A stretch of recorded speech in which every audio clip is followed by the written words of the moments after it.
हाथ उठाइए, हाथ उठाइए ना भाई। कौन कौन गुटखा खाता है यहाँ पे? एक आदमी तो होगा। हाय देखिए, शाहरुख खान जी, अजय देवगन जी, अक्षय कुमार जी, 3 लोग मिलके बेचे तब वो एको को नहीं खाता है सब। क्यों एजुकेशन पॉलिसी में ये भी नियम लगाया जाए कि जैसे शुक्रवार के दिन जो है 1 घंटा का छुट्टी दिया जाता है, वैसे ही शनिवार के दिन जो है 2 घंटा जो है समाज सेवा के बारे में, समाज कल्याण के बारे में, देश कल्याण के बारे में पढ़ाया जाए। मनीष कश्यप नहीं, मनीष भैया जैसे हजारों लोग जो है ना गुटखा मुक्त समाज का निर्माण कर रहे हैं, एक नया बिहार का निर्माण कर रहे हैं। जब जिंदगी जलेबी की तरह उलझ ही गई है तो चाशनी में डूब के मजा लिया जाए। आप लोग चाशनी में डूबते हैं कि नहीं डूबते हैं? अच्छा, नए नए बच्चे जो है मोबाइल में व्यस्त रहते हैं, पबजी खेलते हैं, वो बैन हो जाता है, फौजी खेलते हैं, वो बंद हो जाता है तो फ्री फायर खेलते हैं, और सब बंद हो जाता है तो गर्लफ्रेंड के साथ चैटियाते हैं। उन बच्चों को क्या संदेश देना चाहते हैं? अगर आप लोगों के आसपास में आप लोगों का कोई भी दोस्त अगर गुटखा खाता हो या सिगरेट पीता हो, उससे आप लोग दोस्ती नहीं करेंगे, उससे आप लोग दोस्ती नहीं करेंगे।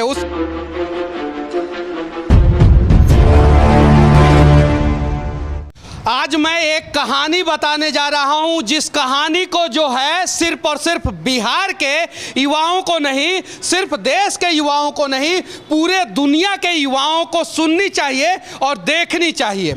मेरे साथ एक शख्स हैं जो कोई नेता नहीं है, कोई बड़ा सेलिब्रिटी नहीं है, कोई कलाकार नहीं है, कोई धनाढ्य व्यक्ति नहीं है, लेकिन इन्होंने अपना जीवन समर्पित कर दिया। और वो जीवन इसलिए समर्पित किया कि हम युवाओं को नया दशा और दिशा दे सके, युवाओं का भविष्य जो है वो बदल सके। आप देख सकते हैं ये पटना का गायत्री मंदिर है और यहाँ पे हर हफ्ते सुबह और शाम जो है हजारों बच्चे आते हैं, और सिर्फ 1 फ्लोर पे नहीं, 2 फ्लोर है ना, 2 फ्लोर पे यहाँ पे और ऊपर आते हैं और मनीष भैया की बातें सुनते हैं, निशांत सर की बातें सुनते हैं। और इस जगह पे बिहार के 2 मुख्यमंत्री आ चुके हैं, देश के राष्ट्रपति आ चुके हैं और बहुत बड़े बड़े नेता आ चुके हैं।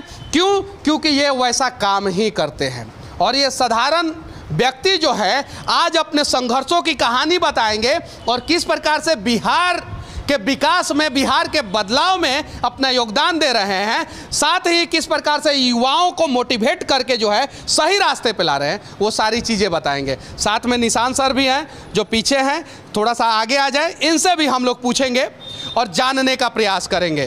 सबसे पहले आप दोनों महापुरुषों का सच तक न्यूज़ में स्वागत है। धन्यवाद। पहला सवाल मैं आपसे पूछ रहा हूँ, आपने इस संघर्ष की कहानी की शुरुआत जो है कहाँ से किया था? हम लोग सबसे पहले अध्यात्म को जो समझते थे, जो मंदिर और अध्यात्म का मतलब हम लोग ये मानते थे कि पूजा करना, मंदिर जाना, ये कंसेप्ट बचपन से हम लोगों के मन में एक धारणा था। लेकिन जब अखिल विश्व गायत्री परिवार से जुड़ने का और नज़दीक से देखने का मौका मिला, 95 में हम लोग शांति कुंज हरिद्वार गए और वहाँ जब हम लोग पहुँचे, परम पूज्य गुरुदेव पंडित श्री राम शर्मा आचार्य जी के तमाम चीज़ों को हमने वहाँ देखा। वहाँ के बहुत सारे रिसर्च विंग को हमने देखा, बहुत सारे साइंटिस्ट लोग वहाँ काम कर रहे हैं। उन चीज़ों को जब हम लोगों ने देखा तो हमें लगा कि यार ये तो बिल्कुल एक अलग चीज़ है। हमारा जो धर्म है वो कितना साइंटिफिक है, इससे इंसान के अंदर परिवर्तन भी हो सकता है और समाज के लिए कल्याणकारी भी हो सकता है। अभी तक जो मात्र पूजा पाठ टोना टोटका का मामला था, वहीं पर हम लोग 4 भाई पहली बार गए थे 9 दिन के लिए। और 4 भाई जब वहाँ से हम लोग लौट के आए, उस समय पटना यूनिवर्सिटी के छात्र थे, इकोनॉमिक्स ऑनर्स के स्टूडेंट थे। तो हम लोगों ने ये सपना देखा कि क्या यहाँ के युवाओं को वहाँ से जो हमने देखा है एक इंटरनल चेंजिंग, परिवर्तन, सही सोच विकसित करना, ये संभव हो सकता है क्या? तो हम लोगों ने कहा बिल्कुल हो सकता है। एक जुनून था, एक जोश था। लेकिन समाज में जब कुछ लोगों के बीच ये चर्चा परिचर्चा चल रहा है, देखो ये सब संभव नहीं है, जो होता है हम कोई कार्य शुरू करने के पहले लगभग नकारात्मक बात को ही लोगों ने कहा। लेकिन हम लोगों ने इस अभियान को शुरू कर दिया। 22 दिसंबर 1995 को हम 4 भाइयों ने इसको स्थापित किया और उसके बाद हम लोग धीरे धीरे हॉस्टल, लॉज, इन जगहों पे संपर्क करने लगे कि आप अपने आप को कैसे बेहतर बना सकते हैं, अपने लाइफ को कैसे ये कर सकते हैं। जैसे शुरू में 50 लोगों से अगर मिल रहे हैं तो बेचारा 2-3 लोग। अच्छा, मोटिवेशनल स्पीकर के रूप में आप अपने आप को एस्टेब्लिश कर लिए। बहुत सारे मोटिवेशनल स्पीकर जो है भाषण देने के लिए पैसा लेते हैं, आप ये बचवा सबसे पैसा वैसा कभी नहीं न लिए हैं? हमारे यहाँ पैसे लेने का कोई विधान नहीं है। सही बात है क्या? अभी आप लोगों से ये मनीष भैया ने कि पैसा वैसा का डिमांड नहीं ना किया? नहीं किया। चलिए, हमारे यहाँ क्या है कि जैसे हम इनको बताते हैं, अभी जस्ट यही चर्चा हम लोग कर रहे थे कि बहुत सारे मोटिवेटर क्या हैं, आपको सफलता की कहानी बताते हैं, सफल होने की बात करते हैं, अंबानी, अडानी, टाटा, बिरला सब बना देते हैं। लेकिन जब आपके जीवन की व्यवहारिक कठिनाई आपके सामने आती है, उस समय उनके दिए हुए किसी फॉर्मूले का आपके लाइफ में कोई प्रभाव नहीं पड़ता है। आप अपने आप को ही इतना विकसित करो। हम लोग स्वामी विवेकानंद की उस बात को इनको बताते हैं कि मनुष्य अपने भाग्य का निर्माता स्वयं है। आप चाहो तो अपना अच्छा, आप लोग अपने भाग्य का निर्माता स्वयं हैं कि कोई और है? स्वयं है कि कोई और है? मनुष्य अपने भाग्य का निर्माता स्वयं है, स्वामी विवेकानंद जी ने कहा था। और उन्हीं की बातों को जो है मनीष भैया जो है वो इन युवाओं तक पहुंचा रहे हैं। निशांत सर, अब आपकी बारी, शुरू करें। कब जुड़े? 2001 में जब मैट्रिक पास। लेट काहे हो गए आप? 2001 में ही आया। आप लेट काहे हो गए? मनीष भैया के साथ क्यों नहीं आए? ईश्वर की इच्छा। ईश्वर की इच्छा थी और हमारे पिताजी जानते थे भैया के बारे में। उन्होंने कहा कि बेटा पटना में जाओगे, कोचिंग बहुत मिलेगा। अच्छा, आप सीनियर हैं कि भैया सीनियर है? भैया सीनियर हैं। लेकिन दाढ़ी तो आपका पक गया है। भैया की साधना प्रत्येक दिन आपको बता दे कि सुबह शाम 1-1 घंटा हो पाता है। हम लोग भैया के सामने कुछ नहीं है। भैया पूरे समुद्र है, हम लोग उसमें के एक बूंद है। बिहार के सभी मीडिया वालों से भी कहना चाहता हूं कि दिखाइए, आपको जो दिखाना है दिखाइए, लेकिन कभी कभी समय निकाल के ऐसे ऐसे लोगों की कहानी भी दिखाइए। क्योंकि नेताओं के गलियों में जब तक हम भागेंगे, हमें सिर्फ और सिर्फ पब्लिक जो है वो दलाल मीडिया ही कहेगा। नेताओं की बातों को भी दिखाना जरूरी है, लेकिन ऐसे ऐसे क्रांतिकारी महापुरुषों की चीज़ों को भी दिखाना जरूरी है कि इन लोगों ने कैसे संघर्ष किया है। हाँ, कंटिन्यू कीजिए, पहले ताली बजा लेने दीजिए। हाँ, फिर हम ये सोच के आए थे, जैसे भाई लोग आके बैठते हैं कि संडे को हम आएंगे, सुने तो भैया का लेक्चर चल रहा था, बड़ा अच्छा लगा। उस समय ये छत नहीं था, ये अपनी मंदिर थी, भैया दे रहे थे। हम सोचे चलो अध्यात्म जीवन में आएगा कि नहीं, भैया के बताने से इंटरव्यू मेरा अच्छा हो जाएगा। इंटरव्यू बढ़िया से जाएंगे, जिस भी एग्ज़ाम में देंगे। लेकिन जब लगातार आने लगे, गायत्री मंत्र की साधना करने लगे, 20 से 30 मिनट ध्यान करने लगे, तो लगा कि हम अपने क्लास में उन्हीं के स्टूडेंट हैं। अच्छा, एक सवाल मैं पूछना चाहता हूँ सबके सामने। अच्छा, 2001 में जुड़े आप जी, 2022 है, टोटल 21 साल में कितना पैसा कमाए हैं? जो गुरुदेव ने दिया बस, मतलब पैसा नहीं कमाए हैं। अच्छा, तो ऐसे ऐसे लोगों को आप जोड़ते हैं और उन्हें पैसा कमाने का मौका भी नहीं देते हैं। ये अगर 21 साल किसी नेता का चमचाई किए होते तो बिहार का बढ़िया ठेकेदार और 2-4 को पुल गिरा चुके होते अभी तक। देखिए, ऐसा है, सही है कि नहीं है? आप अगर ये 21 साल ईमानदारी पूर्वक किसी नेताजी का धोती कुर्ता साफ कराए होते और उनके साथ घूमे रहते, धूल धक्कड़ खाए होते, तो अभी तक 4-5 को पुल गिरा दिए होते कि नहीं गिरा दिए होते? तो बताइए। और बैंक बैलेंस भी इनका बढ़िया हो जाता, बच्चा सब विदेश में पढ़ता। और ये मनीष भैया के चक्कर में पड़ गए, 1 रुपया नहीं कमाए हैं। एक लाइन याद आ गया, एक IAS अधिकारी ने ये लाइन बोला था किसी मंच से, जब जिंदगी जलेबी की तरह उलझ ही गई है, जब जिंदगी जलेबी की तरह उलझ ही गई है, तो चाशनी में डूब के मजा लिया जाए। आप लोग चाशनी में डूबते हैं कि नहीं डूबते हैं? नहीं डूबते हैं? डूबते हैं कि नहीं डूबते हैं? चलिए, ठीक है। हाँ, कंटिन्यू कीजिए भैया। उसके बाद देखिए, सबसे बड़ी चीज़ है, आप बिहार में ये भाई गांव से आए हैं, यहाँ पढ़ने आए हैं। अब इनके मन में ये अभी से समाज सेवा की बात आ गई। ये गरीब बच्चों को पढ़ाने लगे। अब और दूसरा, एकदम टाइम टेबल के साथ पढ़ाने लगे। पर डे पढ़ा रहे हैं, शाम के 2 घंटा पर डे पढ़ा रहे हैं ये बच्चों को। और ये बच्चों को पढ़ा के जो इनको एक सुकून मिल रहा है, अब ये कल को एक अधिकारी बनेंगे, किसी पद पे जाएंगे, तो इनको चूँकि प्रारंभिक अवस्था से ही समाज के उस चीज़ों का अनुभव है, उन चीज़ों को इन्होंने किया है। और ध्यान से सुनिए, किसी भी स्कूल में ये ज्ञान नहीं दिया जाता है। साइंस पढ़ाया जाता है, सोशल साइंस पढ़ाया जाता है, जनरल स्टडी पढ़ाया जाता है, क्वांटम फिजिक्स पढ़ाया जाता है, रिसर्च पेपर पढ़ाया जाता है कॉलेजों में। सही है कि नहीं है? बड़ा बड़ा ऑथर का बुक पढ़ाया जाता है, लेकिन समाज का सेवा किस प्रकार से करना है वो भारत के 90% स्कूलों में नहीं पढ़ाया जा रहा है। सही है कि नहीं है? आपको घुड़सवारी करा दिया जाएगा, तैराकी करा दिया जाएगा, क्रिकेटर बना दिया जाएगा, आपको IAS IPS बना दिया जाएगा, आपको प्रधानमंत्री भी बना दिया जाएगा स्कूल के थ्रू, लेकिन समाज सेवा का पाठ नहीं पढ़ाया जा रहा है। ये पाठ अगर जिस दिन इस देश के हर एक स्कूल में सिर्फ और सिर्फ हफ्ते में 1 घंटा पढ़ाया जाए, सिर्फ 1 घंटा, सही है कि नहीं है, सिर्फ 1 घंटा पढ़ाया जाए, तो मैं दावे के साथ कहता हूं कि 90% भ्रष्ट अधिकारी जो है ना वो ईमानदार हो जाएंगे। 90%। अगर वो अधिकारी नहीं बने हैं तो वो ईमानदार अधिकारी बनेंगे, और अगर अधिकारी बन गए हैं तो उनका बेटवा बोलेगा कि भ्रष्टाचार का पैसा से हम बाबूजी नहीं पढ़ेंगे, तो उनको ईमानदारी से काम करना होगा। तो न्यू एजुकेशन पॉलिसी में ये भी नियम लगाया जाए कि जैसे शुक्रवार के दिन जो है 1 घंटा का छुट्टी दिया जाता है, वैसे ही शनिवार के दिन जो है 2 घंटा जो है समाज सेवा के बारे में, समाज कल्याण के बारे में, देश कल्याण के बारे में पढ़ाया जाए। इन भाइयों को बताते हैं कि 2 तरह की पार्टी इन दिनों चल रही है। एक अध्यात्म जो है वो ईश्वर की पार्टी है, और एक नेता भी समाज का एक पार्ट है, वो पुल पुलिया बना सकता है। लेकिन हमारी पार्टी में अगर आप शामिल होते हैं तो आप पुल पुलिया पर चलना सीखिएगा, बोलना सीखिएगा, और साथ में व्यक्ति के पार्टी में शामिल होने वाला कब व्यक्ति से बाहर होगा इसका कोई ठिकाना नहीं है। ईश्वर के पार्टी में शामिल होने वाला हमेशा जीवन में सफल, सुखद और अपने जीवन को शानदार बनाने वाला होता है। और यहाँ जितने भाई बैठे हैं आप उनसे अनुभव ले सकते हैं। अच्छा, नए नए बच्चे जो है मोबाइल में व्यस्त रहते हैं, PUBG खेलते हैं, वो बैन हो जाता है, फौजी खेलते हैं वो बंद हो जाता है, तो फ्री फायर खेलते हैं, और सब बंद हो जाता है तो गर्लफ्रेंड के साथ चैटियाते हैं। उन बच्चों को क्या संदेश देना चाहते हैं आप? देखिए, सबसे बड़ा चीज़ है कि हमारे यहाँ जो लड़के आते हैं वो इनके भीतर को जगा दिया जाता है। ये जब भीतर से जग जाते हैं तो यहाँ से जाने के बाद भी जब 1-2 बार ये गलती करते हैं तो ये आके हमें बताते हैं कि भैया गलती तो हो गया, लेकिन मेरा भीतर से लगा कि गलती हो गया, हमें दोबारा नहीं करना चाहिए। ये फीलिंग्स इनके भीतर पहले नहीं था। ये बात वही जो भगवान बुद्ध कहते हैं, आप दीपो भव, अपना दीपक स्वयं बनो। तो हम लोग इनके अंदर के उसी दीपक को जलाने का कोशिश करते हैं कि बार बार आपको समझाने वाला कौन मिलेगा। मनीष भैया, आपके यहाँ पे पॉलिटिकल पार्टी के कार्यकर्ता भी आते हैं, युवा भी आते हैं, और एक थोड़ा सा सीनियर सिटीजन भी मुझे दिखे, ज़्यादा सीनियर नहीं है, उनका बाल थोड़ा सा झड़ा हुआ है। वो आपको हाथ उठाइए ऐसे, अरे भैया आप, हाँ हाँ हाँ हाँ हाँ हाँ, ये भैया, ऐसे भी लोग आते हैं, इनसे भी ज़्यादा सीनियर लोग आते हैं, और 12वीं क्लास के बच्चे भी आते हैं, छोटे बच्चे भी आते हैं।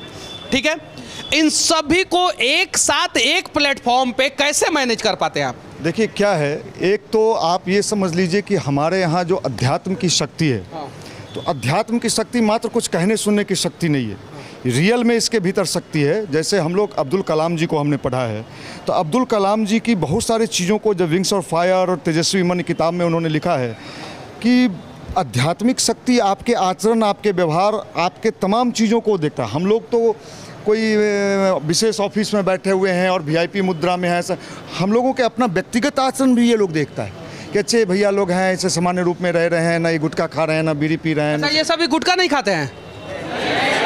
अच्छा, कौन कौन गुटखा? सब लोग तो नहीं बोल दिया। अच्छा, ईमानदारी पूर्वक बोलना है, गायत्री मंदिर में बैठे हैं, कौन कौन गुटखा खाता है?